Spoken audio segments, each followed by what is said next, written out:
And happy Thursday back at you from beautiful Austin, Texas. I'm so excited to be on the show and talk to your community and hopefully learn some from what they're doing much better than what we're doing.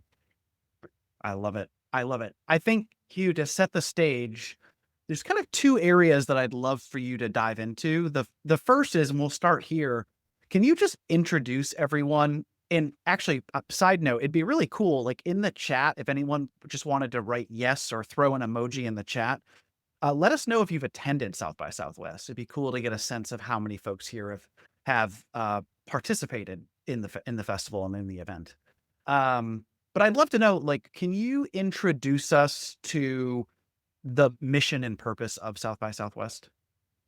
Absolutely. South by Southwest is a 10-day celebration, festival, conference that focuses on creativity in all its many forms. So we have the event started in 1987 as an entirely focused on the music industry. In 1994, we added film industry content as well as technology content.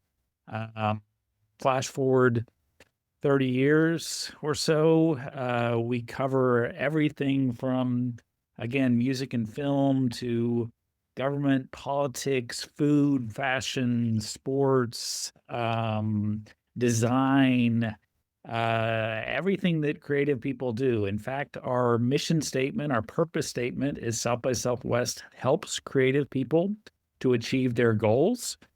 Creativity is very much our DNA. The fact that that South by Southwest happens in a very creative city, that is Austin, Texas, certainly helps for us to grow to what we've been lucky enough to grow to. I will also say that as we continue to immerse ourselves in this AI world, which we are jumping into whole hog, the power, and the importance, the significance of human creativity has never been something that's more important. So again, that's our DNA. That's what's propelled us. That's what's helped us survive, and that's what will help us survive into our next era, so to speak. I have a part that I want to get to the part two, but you said something that poked at my curiosity, and I think it's very interesting that your mission and purpose is very uniquely meeting the current moment. And I'd just be curious about, like, how are the ways from a experience and programming perspective are you fostering an environment that fosters more creativity in the moment of AI?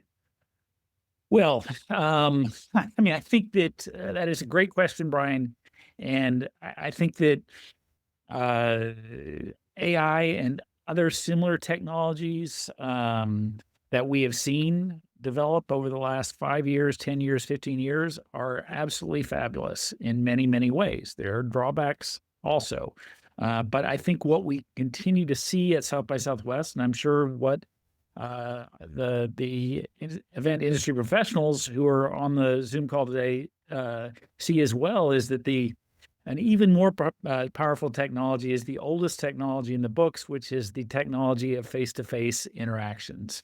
That is what we do at conferences, at conventions, at meetings, at festivals, bring people together. It is what we constantly learn and relearn at South by Southwest, that strip away all the bells and whistles. What people like is being together face to face, having the chance to interact that way, and all the better if those interactions can help someone advance their career, create a new opportunity, create a new job, create a new friendship, create something that helps their path forward. Hmm. You're poking at my part two, and you mentioned this idea when we were chatting earlier about the the role that serendipity has in the experience. And if I can even borrow your words, um, and if I articulate this incorrectly, correct me. But it was there is something that social technology or technology cannot replicate, cannot scale. And that's the magic of serendipity when you have real, authentic one-to-one human connection, which I think is such a beautiful sentiment for what you're creating. I was just wondering if could you expand on that ethos that you have of serendipity? And I'd even be curious to know, are there moments, unplanned, unexpected interactions or collisions that have taken place at South by Southwest over the years that stand out to you? Absolutely. We love talking about, or I love talking about serendipitous interactions at South by Southwest, and we think that's one of the big values of the event. But in truth, I think it happens at almost all the conferences that we as a community of event planners organize. Just that whole act of bringing people together, and again, finding people who you didn't know who could help you in some way, and that again often happens at South by Southwest, but it happens at a lot of our events, and it is what is so special about bringing people together. I have so many stories of South by Southwest attendees in the past who, have met someone in a networking room, in a networking event, a panel room, the trade show, someone who has helped advance their career. But then you hear even better stories of, they were in line for a restroom at a restaurant, and it turned out that the person behind them in line knew someone who helped fund their startup. Or someone was sharing a taxi from the airport, and the person they shared a taxi with, they became a friend with, and they ended up, doing some kind of venture together. Personally, my favorite story along these lines is as follows, and incorporates probably two of our more better moments in our 35-year arc of history at South by Southwest. Famously or infamously, however you want to phrase it, Twitter, what was then called Twitter, launched or kind of launched at South by Southwest 2007. And I met Jack Dorsey, I met Ev Williams, I met a number of other folks from Twitter when they were there in 2007. They had a big activation. One of the gentlemen I met was a guy named Jason Goldman. I think he was like employee number 10 at Twitter. Jason and I kept in touch over the years as he moved from Twitter to Google to Facebook or Meta, various companies in Silicon Valley. And then I got an email from him out of the blue in 2015, and he said, "Hey, are you still working at South by Southwest? My boss would kind of like to be involved in the 2016 event." That was when Jason had moved to become the digital director at the White House. Wow. And his boss was Barack Obama at that point. Um, and so that small connection I made in 2007 led to one of our most impactful speakers, who is Barack Obama, and then eventually Michelle Obama, both speaking at South by Southwest 2016. That also led to us working with the White House at an event to put on an event called South by South Lawn, which happened in October 2016. Um, Again, this is the power of serendipity. It's also the power of the small connections that you make at events, and keeping in touch with those connections, and those connections can pay off huge dividends down the line. So again, that was a serendipitous connection that 8 years later really helped us to achieve one of our strongest victories ever, so to speak. That's amazing. I think something that we talk about a lot here at Session Board is the long form 365 nature of the connections and relationships that we make, both with our attendees, with our sponsors, with our speakers, and like how those relationships can foster and evolve outside of the container of the event to make a bigger impact down the road. So I love those stories of how you've seen that unfold over the course of your time at South by Southwest. Um, Absolutely. And I think we all encourage or should encourage our attendees to, accentuate or accelerate that process by, again, keeping in touch with the people that you meet at events. You never know what that small connection, the person you met in the restroom line will, how that will play out in 6 months and 6 years. Amazing. Howard, I see Howard, you raised your hand. Did you have a question? Do you wanna come on stage? Do you wanna ask a question? Just wanted to give you a chance. Saw that you raised your hand.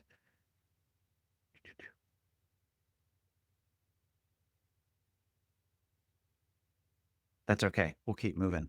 Huh, Um, scared always them want to already, Brian. always want to give folks a shot. If you are interested, chat me, Howard. I'd love to have you bring you up on stage. Um, Hugh, I would love to get into, I think, the big challenge that's having ripple effect, implications for the event as you moved into the future. And that is that your tried and true venue that you've known for many, many, many years, the Austin Convention Center. I believe it's being done. This will be your last year in the venue before it is torn down and reconstructed. And so 3 years from now, you're going to have an amazing new innovative space. But in the meantime, um, it's throwing maybe a lot of wrenches and creating a lot of opportunity in what you're doing from an experience and programming perspective. So I'd love to really dig into, like, what are you navigating and facing with that huge logistical change moving into the future? Yeah, great question and great discussion point for this group. So yes, as you said, uh, our March 2025 event will be at the Austin Convention Center, which is where we've hosted the event for the last 20 plus years. But then in April 2025, that building is demolished and rebuilt. So for 3 years, we will be without a central hub, the place where we typically uh, hosted our trade show, where our registration happens, where lots of panels, presentations, sessions, keynotes happen, just the central hub. And I think we all know as event organizers the importance of location. So, as you said, this is a crisis-opportunity. It is a crisis, but it is also an opportunity to remake ourselves, rebuild ourselves, reinvent ourselves. We will certainly, big picture in 2026, 27, and 28, move to a little bit more of a decentralized model where we'll use more of the downtown hotels for trade show type events, for conference programming. We'll have to find new ways to transport people, even if it's a short distance, but distance does matter. And we're, trying to do this or think about 2026, 27, 28 at the same time we're trying to think about 2025. So that always presents challenges. I am confident that we will come up with some very good solutions here. And part of my confidence is informed by the approach that I think we've taken for 30 plus years at South by Southwest, is that we put on an event, we tell ourselves how great we are, and then a month later we tear everything down and say we're not very good. What can we do better? So we're always have always tried to reinvent ourselves. Have always tried to be as critical, as merciless as possible in terms of figuring out what we did well and figuring out what we didn't do well, and trying to eliminate the bad things or improve the bad things, the pain points. So that reinvention is certainly not something new to us. This is just going to be reinvention on a larger scale. We will likely go from having one fairly large trade show to a series of smaller trade shows in hotel ballrooms. In some ways, that will be neat because it will help those communities that are in those hotel ballrooms better connect with each other. That said, one of Yeah. the value points of South by Southwest has always been that we bring together different communities than communities that don't quite realize that they had things in common. So that'll be a little bit harder to do in 2026 to 28.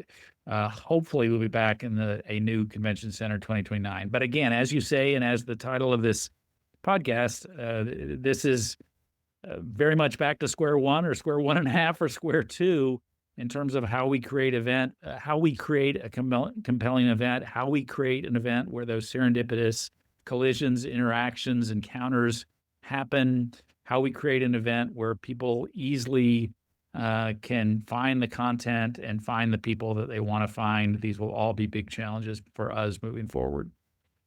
Yeah, I love the idea of the decentralized space will create a bit of a more bespoke experience, but in the other hand, the challenge is how do we get different communities to cross-pollinate, with the decentralization?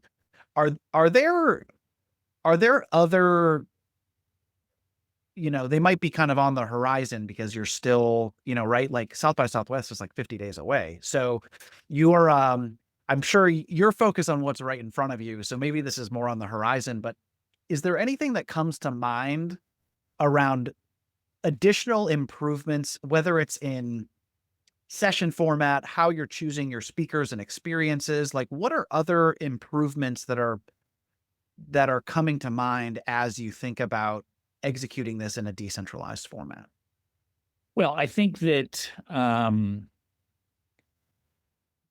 of the, or certainly it's neat that South by Southwest has grown as much as it has over 30 years. And that affords me wonderful opportunities like being able to talk with Bryan Funk about event planning. That said, one of the ironies here is as your event begins to scale, you try to look at ways that you can break it down into a much smaller event that is easier to digest, easier for attendees to digest, creating smaller events within your larger event.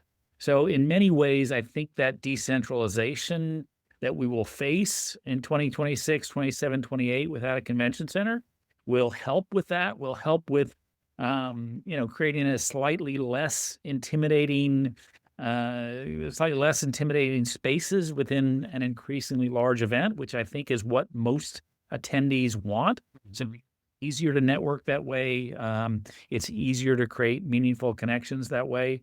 So definitely looking forward to that and looking forward to that as a silver lining to this dark or challenging cloud of our host venue going away. Nice. You might not know this yet. Are there any features that are going to be included in the construction of the new building that you're really looking forward to taking advantage of that maybe you haven't had before? My understanding from looking at the designs, the architecture, I mean, one will have just basic amenities like more parking on site, which, like it or not, is always a challenge. We'll have more rooms. The rooms will be easier to outfit with state-of-the-art AV, that type of thing. I believe that the architecture will be a little more friendly to walking within this large building. So again, it's just the kind of update that one would expect for a 25-year-old building, and I think that's that is kind of industry standard that convention centers are reinventing, rebuilding, remaking themselves every 15 to 20 years to keep up with their competition. All that said, certainly the convention center, having a convention center has been great for South by Southwest, has been great for our attendees, our community. But what is the secret sauce, or so much of the secret sauce of what we do at South by Southwest is Austin, Texas, is this very creative city, this city that cultivates creativity, that creates creativity, that celebrates creativity, the city that is birthed brands from Whole Foods to Yeti to Alamo Draft House, the city where it kind of has a little bit of a chip on its shoulder about being not the biggest city in Texas and maybe a different outlook than a lot of cities in Texas. But again, and let me also say this city that houses a major university and all the creativity that flows out of that. But again, it's more the vibe of Austin, Texas versus the vibe of a convention center that has made South by Southwest such a compelling event. Love that. Has the decentralized venue, and then I'm going to get to, there's some great questions in the chat that I'm going to get to in a moment, but has the decentralized venue shifted the event content strategy in any way? Like, for example, like, has it created opportunity to go deeper on certain topics? Has it allowed you the chance to bring in different or new experts to spend more time together? Just kind of curious on the actual like strategic components of the event content strategy. I think a little less on that. I think Okay. we'll generally lean into the stuff that we have done well over the last 10 to 15 years. I will say that, one of the ideas we've toyed around with a lot over the years, have never implemented, who knows if we will, but it's an interesting concept, is as follows, that um, even now with a convention center, we're using several other hotels, nearby hotels in the downtown Austin area. And typically how that is organized is that, the content on food will be at one hotel, and the content about sports will be at another hotel, and the content about climate change will be at a third hotel. And the thing that we've always wondered about is, well, what if those hotels, instead of being, you know, pardon the word, segregated to one particular topic, what if each hotel had a potpourri of topics, um, such that you're again forcing or more aggressively forcing these interactions between different kinds of creative people who don't understand or don't quite know yet what they hold in common. Ultimately, we've pivoted away from that idea because it seemed hard to market, but I think that that was one of our strengths when we were a significantly smaller event 20 years ago, is you had all kinds of different content in a relatively smaller building, smaller space. And again, those serendipitous encounters that we talked about before perhaps were even more compelling then, where, someone who's in the tech industry meets a filmmaker and they realize, well, wow, we're in different industries, but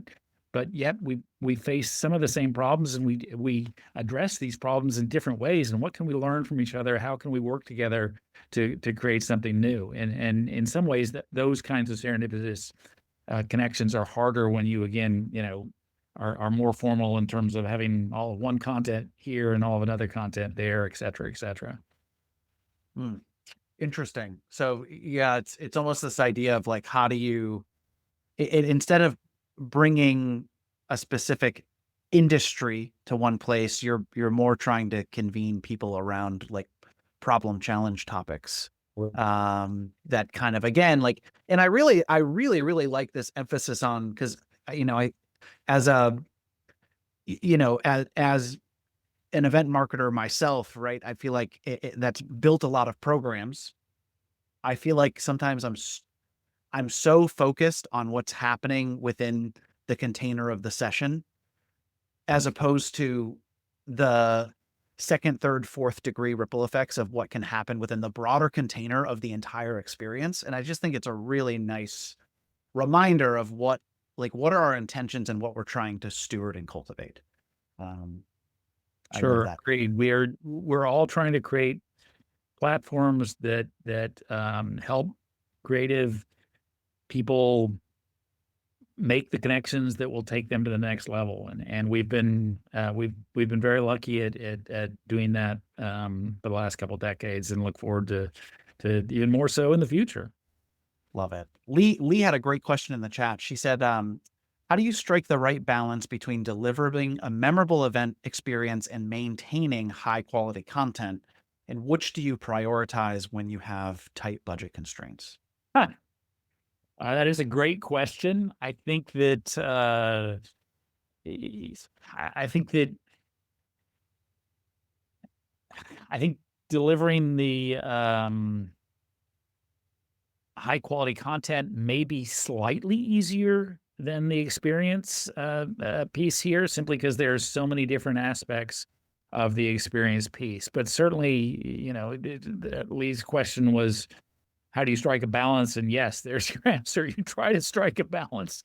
You try to always put yourself in the shoes of the attendee. That is always hard to do as event organizers because we understand the event backwards and forwards, and it's hard to sometimes hard to imagine ourselves in a role where we don't understand the event. But again, what you're doing or what you're trying to do is craft an experience that is memorable, that is career enhancing, that is fun, all these things. And I love the word experience because we are all we think we're in the event business, but actually we're in the experience business, right?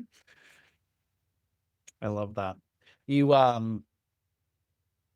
Yeah, I love that. I'm gonna tie in. We've got a few other questions in the chat, and I think I can tie them together under one umbrella. So, uh, Howard, first and foremost, was wondering about your plan and process behind launching South by Southwest London later this year. And then Deborah also had a question around, do you live stream the event for folks to attend virtually? So I think I can bundle these two questions into you just giving us some insight and pulling back the curtain on the thought process, the strategy, the execution behind taking South by Southwest beyond Austin. Yes. We have an event coming up in London called South by Southwest London that happens in June 2025. It'll be our first event in that market. This is similar to an experience we launched in Sydney, Australia 2 years ago called South by Southwest Sydney. These are not our first forays into other markets. Over the last 30 years, we've done events in Portland, Oregon, in Las Vegas, in St. Louis, in Toronto, Washington, D.C. with the White House. We did a couple of events in Europe.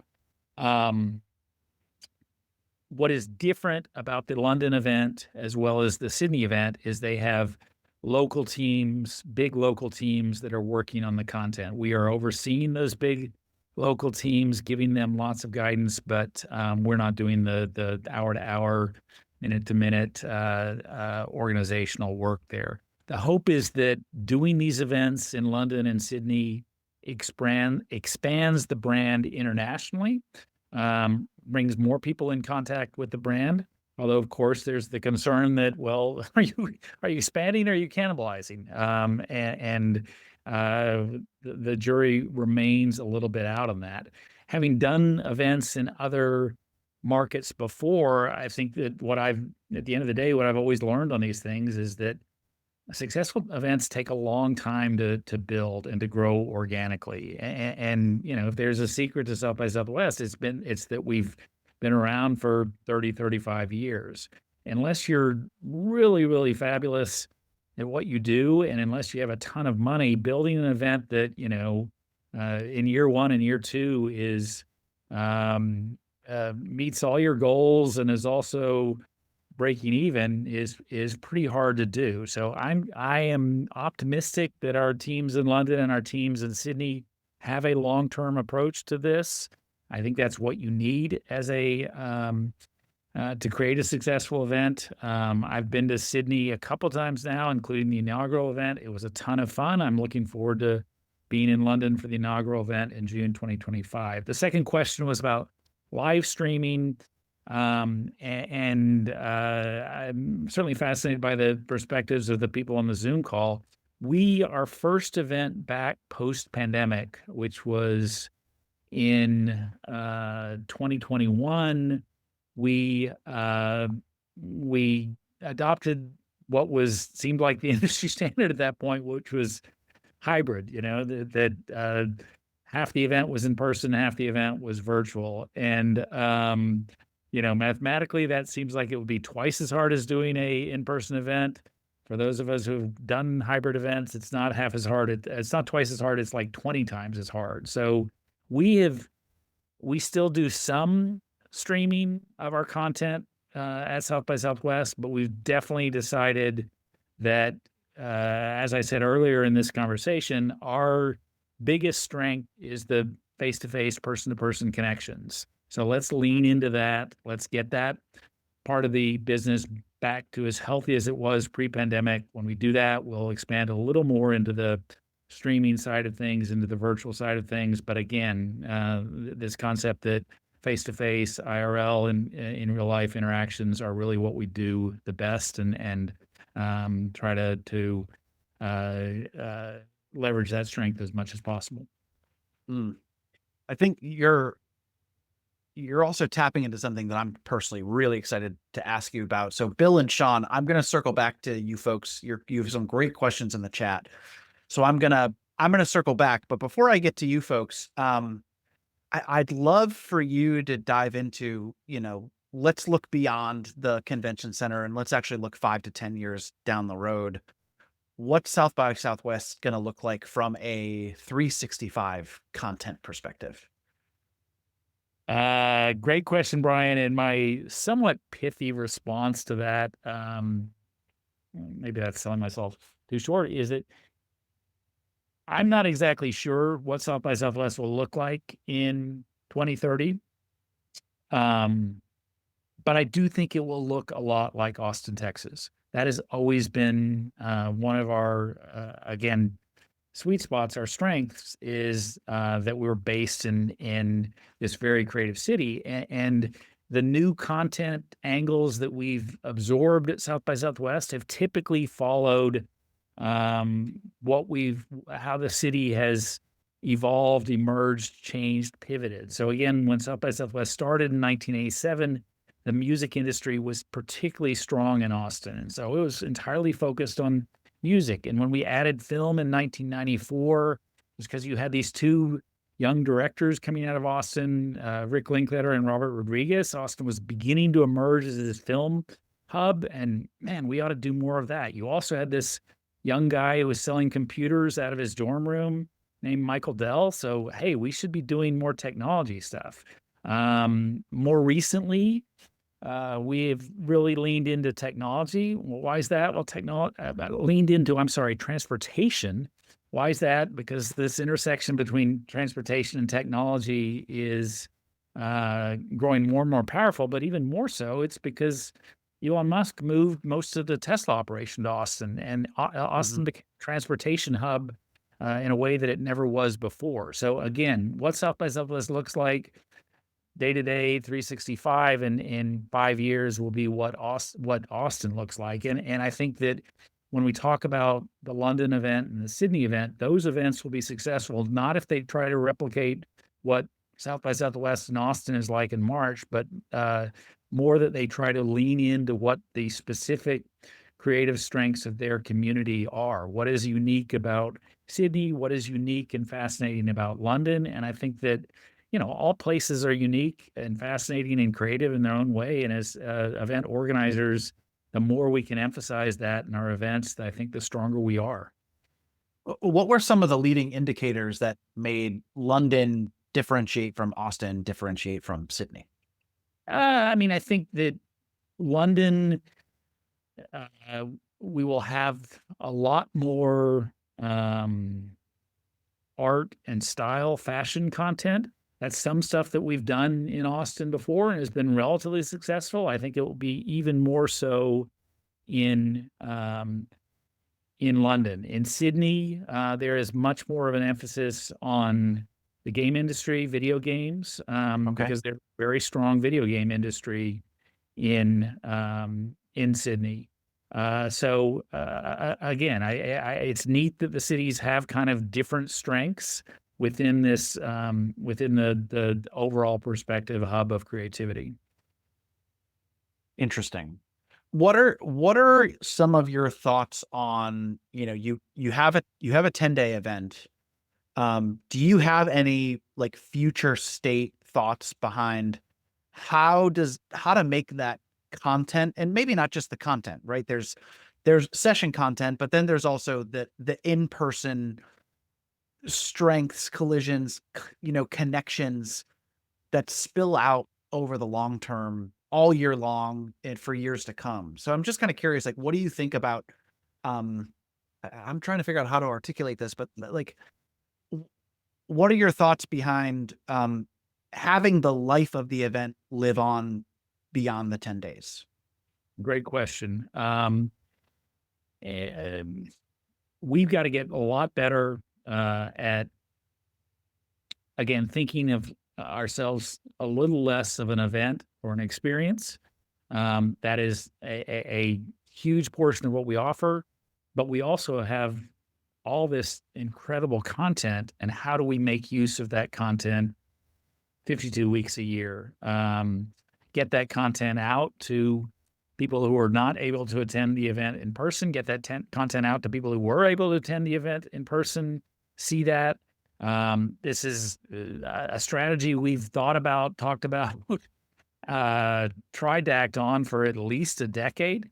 It is Wow. certainly much easier to say we need to do this than to do this, but certainly that's, I think, where a lot of our future lies, is again, creating more digestible, absorbable, memeable, content that happens year round for the audiences that are the part of our community that can't come to Austin in March or can't come to Sydney in October or London in June. And I think we're making some good steps there, but we still have a long way to go.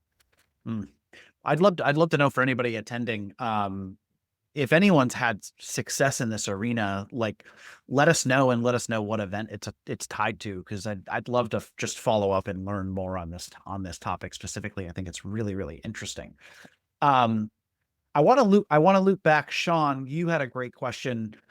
With so many topics, from sports to music to climate change, what is your process to vet speaker expertise? And then what's your timeline on content selection, releasing the speaker lineup? How do you decide on various levels of personalization? Could you kind of let us into um, your process there, Hugh? Well, absolutely. We have. I saw that when we started the podcast, you talked about the white paper that you all have on calls for speaker proposals. We've done our brand of that, or our approach to that is called the panel picker, which is something that we've had for roughly 20 years, which encourages people from the community to send in speaking proposals, and that happens actually in late June, early July. So we have um, we there is some degree of very accurate criticism of, well, that's too early, but too early to start asking for content. That said, we also know that that creates buzz around South by Southwest in the summer, which helps us to get where we want to go in terms of total attendees. And you know, the if you start the buzz in the summer, you can build a lot bigger buzz as you get close to your event, as opposed to if you're only starting the buzz 2 or 3 months ahead of the event. I think another aspect of the panel picker, which we really like, is that um, it's very competitive. We'll typically get about 4,000 speaking proposals, and we can only choose, or we can only accept about 500 of those for the event. So again, very competitive. It is one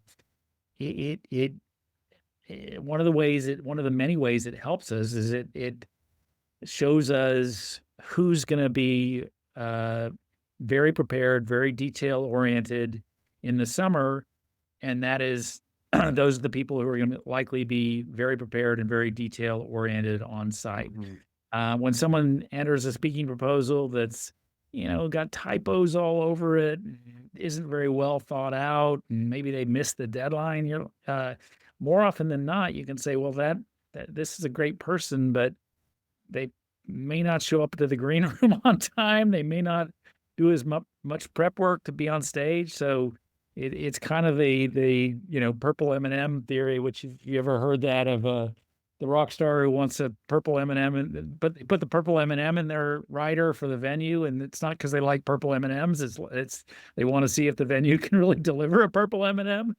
so, Amazing. there you go. Amazing.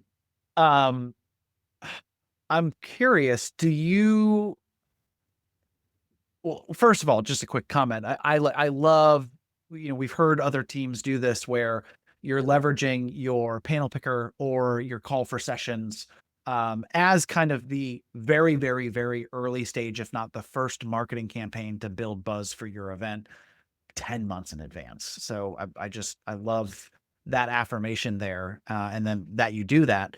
And secondly, like as you start confirming speaker sessions topics, how much do you lock in really early on versus do you leave open space for anything that might be happening culturally in the lead up to the event? Like how much kind of wiggle room do you leave to be able to do that? Well, I'll go back to what was the question from 20 minutes ago about trying to achieve a fine balance there of locking in a lot of content pretty early in the journey to the event, giving you something to market to your community, something to tell them what about, but leaving spaces open for the last minute developments that your audience also wants you to cover.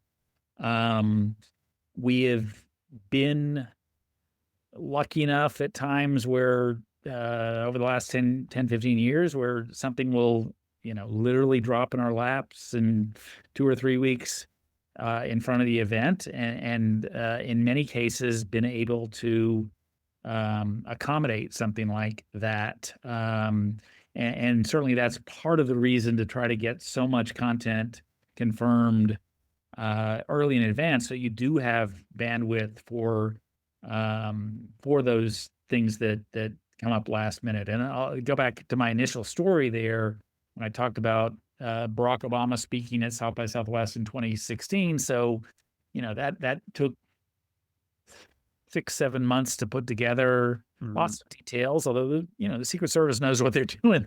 This is not their first rodeo. Then mid-February, we got another call from the White House saying, well, Michelle Obama would really like to speak also. So, we're not going to turn that down. We figured out a way to.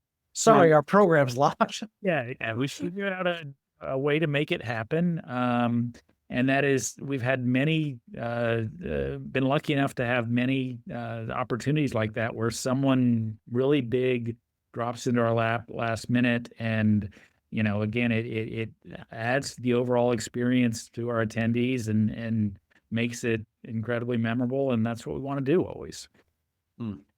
That's great.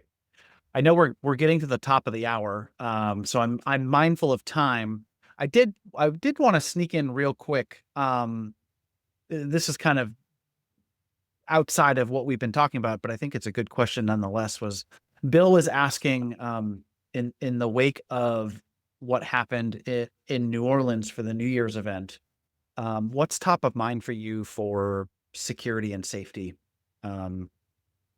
With the, upcoming event in Austin? Yeah, I mean, unfortunately, it is an extremely relative question. We have been, safety is always the number one priority at the event for South by Southwest, as I'm sure it is for all the event and experience organizers on the Zoom call today. Given the scale and size of what South by Southwest has grown to over the last few years, so much of what we're doing in February and March leading up to the event is meeting with local police, federal authorities, trying to game plan for what are the worst possible case scenarios here. Tragically, 5, 6 years ago, we had a drunk driver run into a crowd at South by Southwest. Several people killed. That was certainly the absolute lowest point in the history of South by Southwest. But after that, we became even more aggressive in terms of creating safety barriers that would prevent that kind of tragedy before. That was a drunk driver as opposed to what happened in New Orleans. But certainly, the New Orleans stuff has uh, caused us to rethink everything we're doing Mhm. here. I saw a report that one of our teams was looking at earlier this week about the dangers or potential dangers of copycat events like this for event organizers. So again, it will be something that we are very mindful of. We have a incredibly rigorous process to monitor safety, where we've got cameras all over the downtown area. We have a control room where we're monitoring any kind of incident, big or small, in hopes of preventing any kind of negative thing happening in the future. And it is unfortunately a challenge that event and experience organizers have to deal with these things. But again, this is the unfortunate world we live in 2025. And Yeah. I don't think that's going away. Yeah. And I can imagine that our conversation earlier about a future decentralized venue will change your approach and what you have to think about in terms of safety and security. So, Absolutely. uh, with the final few minutes that we have left here, I mentioned earlier, you are in the thick of it. You are 50-ish days away from South by Southwest. So I just would love to hear about what are you focused on over the next 50 days as you count down to the event? Yeah, roughly 50 days away. At this point, the things that I am emphasizing to my staff, which really means I'm emphasizing to myself, is details, details, details, and trying to over communicate internally. Everything one person is doing impacts another person, and you've got to try to communicate as much as possible with the other people to know what we're all doing. The other thing that I talk about a lot is that as event organizers, experience organizers, we set the tone for the event.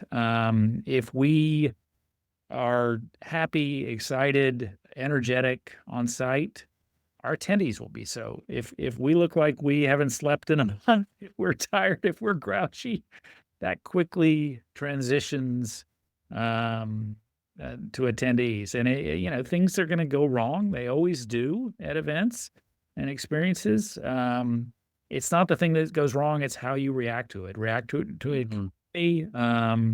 If an attendee is unhappy for some reason, try to address their unhappiness. Try to talk to them, because that's what anyone wants when they're unhappy, is to be talked to be listened to. So again, trying to reemphasize that, reemphasize that to myself and my staff, that on site, we got to be on our A game, and we've got to show how much we love doing this, which we do. And if so, most of the time the attendees will pick up on that energy, and they'll have a great time also. Amazing. Is there any final prep that your content teams are working through in the final home stretch here? It's trying to get as many details to our speakers, so that they will be comfortable, that they won't be surprised when they get on site. And they're at an event that has grown to the size and scale of South by Southwest. There are thousands and thousands of details, and those can be overwhelming. So again, just trying to communicate as much as possible, communicate with our attendees as much as possible. Earlier this morning, I was doing a meetup with our community at the South by Southwest office to tell them about what we're doing. So again, just really trying to communicate as much as possible internally and externally about all the great things that we have planned for March in Austin. Amazing. Well, Hugh, we're cheering you on. We're wishing you the best of luck for another great, successful year. in many years to come. So thanks for spending your time with us here today, and really, really appreciate it. Thank you, Brian. This has been a great conversation. I hope I've given something of small value to your audience, and look forward to seeing a lot of these folks in Austin at South by Southwest 2025. If you have great ideas, and I'm sure you do, you can always reach out to me at hugh@sxsw.com. Thank you so much. Awesome. I'm going to put your email here in the chat if anyone would like to get in touch with you. Also, if folks want to learn more about South by Southwest, I'm also just going to link the website here in the chat. I know personally myself, I mentioned at the beginning of the chat that I'm a huge film nerd, and I would just be elated to be able to attend one year for the film component of what you do. I dream of bumping into the likes of the Sean Fennesseys of the world at South by Southwest. So In Austin some years soon, Brian. Okay. awesome. Or Sounds good. soon. Sounds great. And until next time, good luck. We're cheering you on. And thanks everyone for attending.